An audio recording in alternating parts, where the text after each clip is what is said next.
Hello and welcome to episode 16 of Better Riding, brought to you by Bennett's and Honda Motorcycles UK. I am Michael Mann from BikeSocial, and this, if you didn't know already, is the series that offers you lots of tips and advice that will make you better at riding your motorbike. And that doesn't matter whether you've been riding for 2 weeks or 52 years, we can all be better at riding.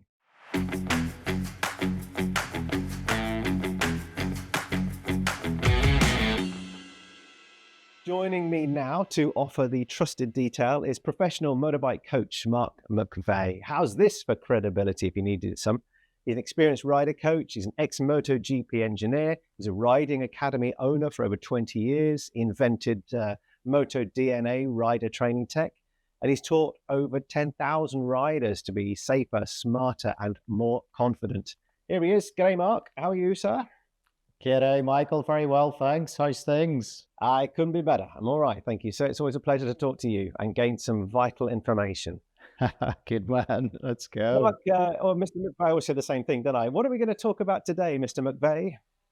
Okay, so we're kind of continuing the mindset theme, Michael. So today's cognitive bias in motorcycle riders and why riding is all in your head. Okay, all right. So why is riding all in your head?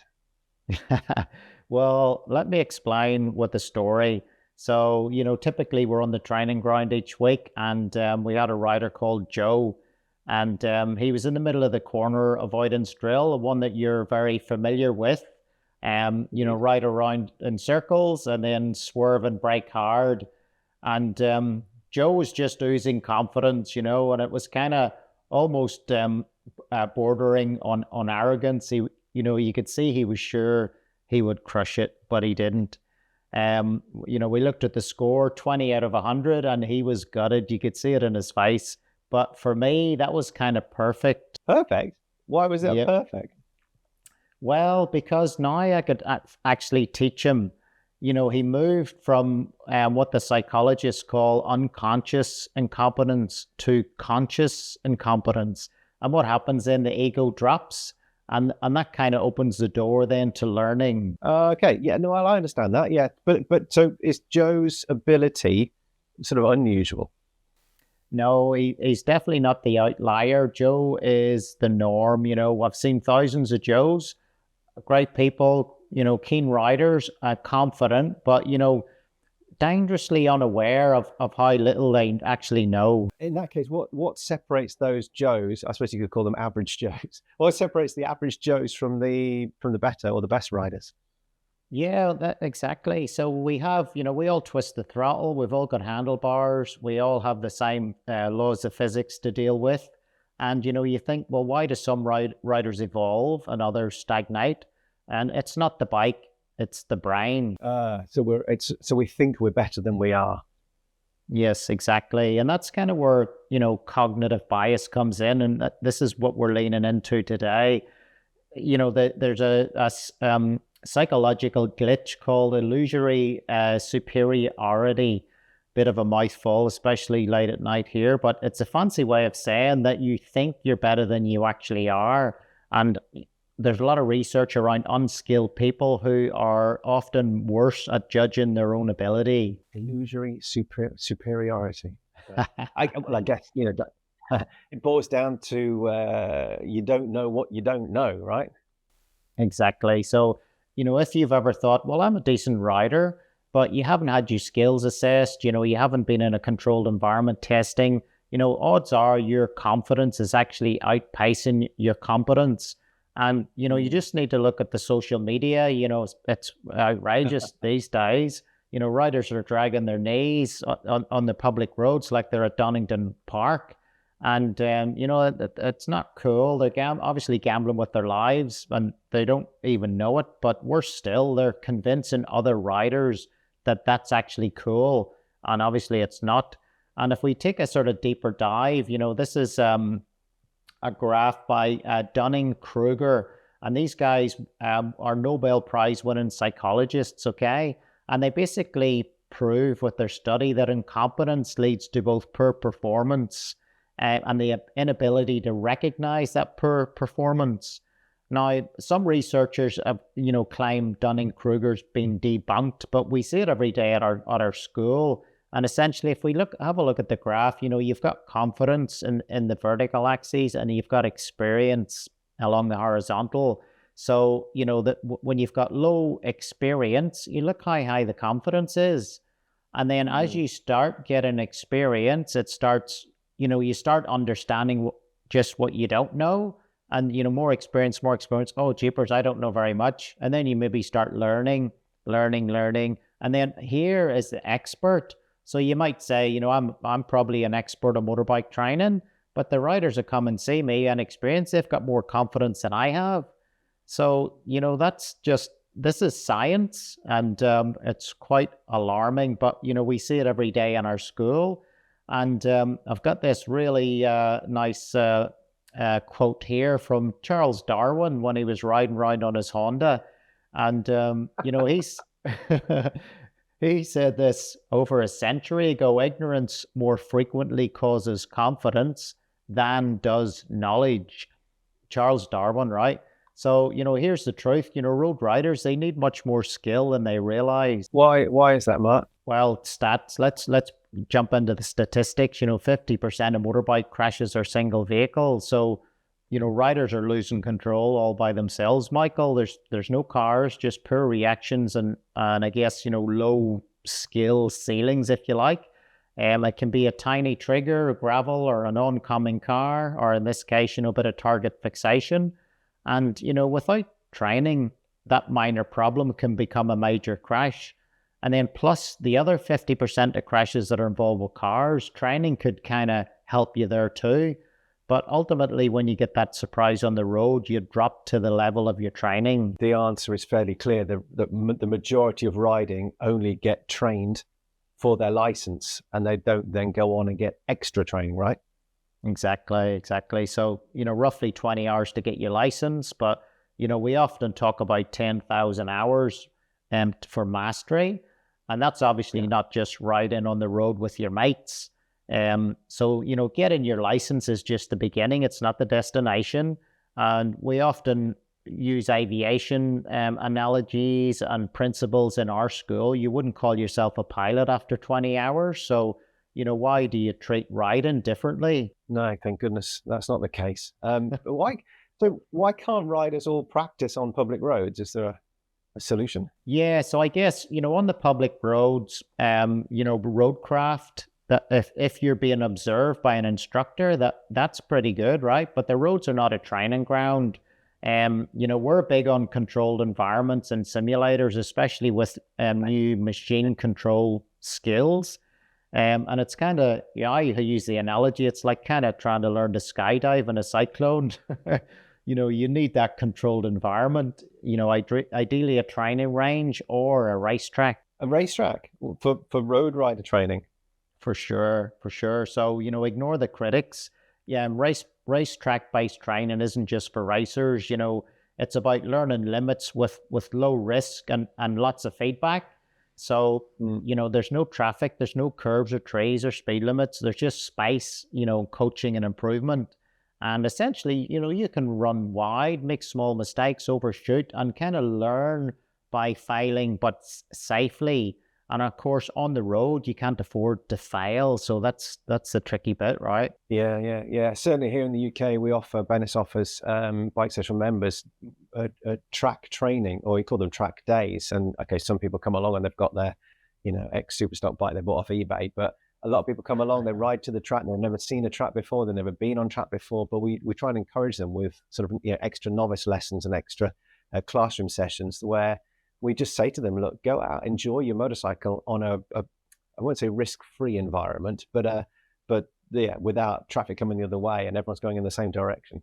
But anyway, Mark, so that's the environment, but what about the training itself? Yeah, so this is the crux. If you have a really good coach, they don't just correct your line or your position. They read your attitude, your risk profile, your learning style, if you like, and help you ride outside your comfort zone. And that's kind of where the real growth happens. And, we've spoken before, Michael, about flow. And that was, coined by the psychologist Michele Csikszentmihalyi. a name that I've repeated many times. But flow is kind of that state where everything clicks. It's a sweet spot between boredom and anxiety. So that graph before, we want to get the challenge up to match the skill, and then your improvements actually feel like fun. And you use flow in your riding system, don't you? Yes, absolutely. So if you remember, we used 3 pillars. So, the skills, machine control, and then the roadcraft, and then the mind as well. So in the skills pillar, that's where we use the flow primarily. So it's about, increasing that challenge in 5% steps, and then practicing at that new kind of challenge level until it becomes intuitive. So, like doing a figure 8, for example, that might mean you brake a little harder, lean a little further, look a bit further ahead. But then when you're challenging yourself and practicing then that new challenge, that makes it intuitive, and that's kind of like your new level. So over time, your skill rises, and what felt maybe difficult then becomes more sort of second nature, if that makes sense. Yeah, absolutely. So, step by step, piece by piece, every little tiny thing that we learn, we're getting better, by small increments. And it doesn't matter whether it's road riding, or whether it's playing the guitar, or whether it's scuba diving, skydiving, whatever it may be. But step by step, we're just going to get better and better and better regardless. But 10,000 hours, it does seem like a lot. Yeah, well, it is a lot. And the thing is, you need to be committed. It's like if you're surfing or playing golf or whatever. But at the same time, I've seen really good riders in less, maybe 1,500, 2,000 hours. But it does take work, it's skill, time, money, energy, discipline. There's no quick fix. But I think, the good news is, like, we're not alone. Millions of riders are going through this, around the world, and made the same mistakes. And I guess, we're learning a lot from those riders with the aviation kind of principles to, use the kind of black box data, if you like, and understand the rider behaviors. I suppose, and of course, every person is different, therefore every rider is different. So they interpret data and everything that they practice in a different way. But Mark, post-license training, is it fair to say that's generally poorly attended, right? Yeah, absolutely. It's a challenge to get riders to go there. It's friction, right? You got to take a day off work. There's cost, time. Like, you really need to be committed to go to post-license training, because you actually don't have to. Nobody's forcing you to do that, to get a license or anything. So unfortunately, riders are going to YouTube, but, useful information is hard to find on there or verify. And on the flip side, there's lots of misinformation, and it's fragmented, and there's kind of no system. So it's makes it tricky. It's difficult to find that level of credibility, isn't it? And well, hopefully, this is what we're trying to achieve with this series. But how can our viewers learn and find out more? Yeah, well, I guess that's, at motorbikecoach.com, and from our school, Motor DNA, we've sort of taken that training and putting it online now. So what we're working on is kind of having that personal coach in your pocket or on your phone. And this is one of the systems, using a machine vision that actually identifies the hazard. And then when you get to the cafe, it tells you what you did wrong. This rider was following too closely, so increase your follow distance. And then we got another example here. This one is about vision. So we know from the rider's steering inputs, the steering jerk, that they're not looking far enough up the road. So we can say, the rider, you're looking down at the road, lift your eyes and get more towards the limit point. So that system's under development, and it identifies, areas for improvement. But the next phase will be kind of daily riding tips. And, my story when I lost my best mate, when I was a teenager, which was a long time ago. That's kind of been my mission. And, at the school, we've taught over 10,000 riders, and now we're online really to help riders at scale. So there we are, other than the 16 episodes thus far, and plenty more to come, of course, and all of the other tips you can find at BikeSocial, motorbikecoach.com, and look out for those AI-assisted technology coming soon. But shall we wrap this up then? Because I appreciate that, we talked about it before, but kind of anything over about 20 minutes worth of video comes a bit baffling. And I genuinely, and I was asked this question the other day, actually, what do I learn out of it? And I say everything. It's just great to brush up on skills. It's great to refresh myself with little tips and tricks. And I was riding just 2 days ago. I did 150 miles, majority of which was on motorway, half of which was in the rain.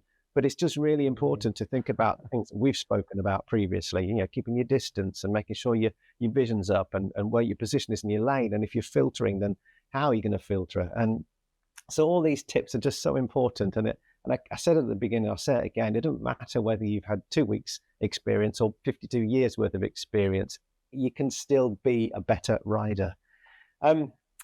Fab.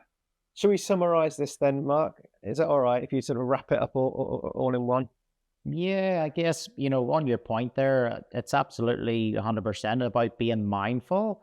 And, like you've seen the guys that, especially the racers, right? Rossi and that, they do these little routines before they go out. And it's kind of not a bad way to think about it, before you go out. And I always kind of have the analogy, take pride in your ride. Okay. When you're I kind of evaluate my riding. How was my position there? Was that a bit, could that have been better? How was my throttle or my body position, or, just analyzing, and critiquing yourself. But ultimately, it's just knowledge. It's another piece of the riding puzzle. And in this case, it's human psychology. And, if you understand, then, knowledge is power, right? Big time. And you mentioned Rossi there, but all of the riders in the upper echelons of motorcycle racing, be that road racing or track racing, that they have rider coaches. They don't say, you know what, I'm the best, 100%. I don't need any more coaching. They're always learning, always practicing. Brilliant. Mark, thank you for your insight. Always valuable, always interesting. What can the ladies and gentlemen and I look forward to in the next episode? Yeah, well, the next one, we're continuing on the mindset theme. And episode 17, so it's about attitude. Are we responsible for our actions? And in this episode, it's a little bit different. We're going to use a framework from the hero's journey. I don't know if anybody's heard it, Joseph Campbell. And this has been used in like Star Wars and all these different movies, et cetera, et cetera. So there's a lot of psychology around the hero's journey, and people kind of really identify with it. So it's going to be something a little bit different. Fabulous. All right. There's one to look forward to. And thank you, Mark. Thanks. We'll look forward to talking to you next time. And we'll go and enjoy the rest of your evening. No worries. Thanks, Michael. See you next time. Cool. And thanks also to Honda Motorcycles for supporting this series. Mark and I will be back next time, as you've just heard.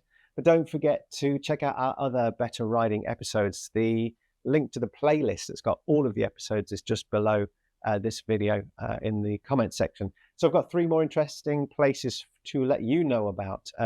First of all, Bennett's Bike Club. Now, this is our own social media site just for riders and just predominantly to answer all of your motorcycle questions. We've got a lot of the experts on there. So you've got a question about tires. Well, we've got representatives from Bridgestone, Michelin, Dunlop, all the top tire manufacturers all on there as well. So you don't have to listen to Dave from the pub giving his opinion. You can get the actual insight from the real experts. So yeah, just search Bennett's Bennett's Bike Club. We've also got BikeSocial membership. So that entitles members to over 200 different motorcycle apparel, clothing, training discounts. To search BikeSocial membership. We've also got a Facebook group. So there's a Bennett's Facebook page. There's also a BikeSocial Facebook group. It's a private group. There's 10,000 people in there at the moment. Again, a real good core of motorcycle fans. That's enough from me. Thank you for being with us, and we'll see you next time. Honda Motorcycles are supporting this series because safety is one of their key business pillars, and their quest for safety inspires their innovations in products, technology, and education, which is why they're committed to achieving 0 traffic fatalities involving Honda mobility products worldwide by 2050.